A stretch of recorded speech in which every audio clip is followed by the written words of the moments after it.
పిఠాపురం నియోజకవర్గంలో వరద బాధితులకు ముందుగానే శిబిరాలను ఏర్పాటు చేసి అక్కడి వారికి అవసరమైన త్రాగునీరు, ఆహారం, వైద్యం, సహాయక చర్యలు అందించి ఆదుకోవాలని వైఎస్ఆర్సీపీ పిఠాపురం నియోజకవర్గ ఇన్ఛార్జ్ మాజీ ఎంపీ వంగ గీతా విశ్వనాథ్ ప్రభుత్వానికి విజ్ఞప్తి చేశారు. పిఠాపురంలోని పార్టీ కార్యాలయంలో పార్టీ నాయకులు, కార్యకర్తలతో ఆమె సమావేశమయ్యారు. పార్టీ శ్రేణులు కూడా వరద బాధితులకు సహాయక చర్యలు చేపట్టాలని ఆమె పిలుపునిచ్చారు. రాష్ట్ర వ్యాప్తంగా అధిక వర్షాలు, అదేవిధంగా వరదలు, మరి వాయుగుండాలు, ఈ విధంగా గత కొన్ని రోజుల నుంచి కూడా రాష్ట్రం అంతా కూడా అతలాకుతలం అవుతున్న పరిస్థితులు ఉన్నాయి.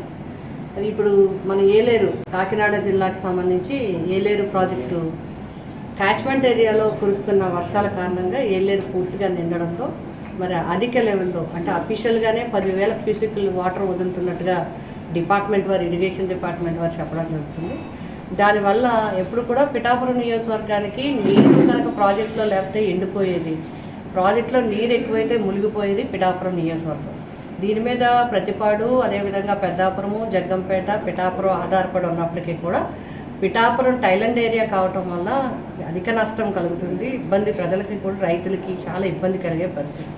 ఇప్పుడు అధికంగా నీరు వదలటం వల్ల పంట పొలాలు మునిగిపోవడమే కాకుండా నివాస ప్రాంతాలు కూడా ఎప్పుడు కూడా, ఉదాహరణకి గొల్లప్రోలు ఏరియాలో చూసుకుంటే సూరంపేట కానీ, అదేవిధంగా జగనన్న కాలనీ కానీ, మరి కొంతవరకు ఈబీసీ కాలనీ కానీ, ఇతర ఎస్సీస్ కాలనీస్ కానీ, ఇతర కాలనీలు కానీ మునిగిపోవడం.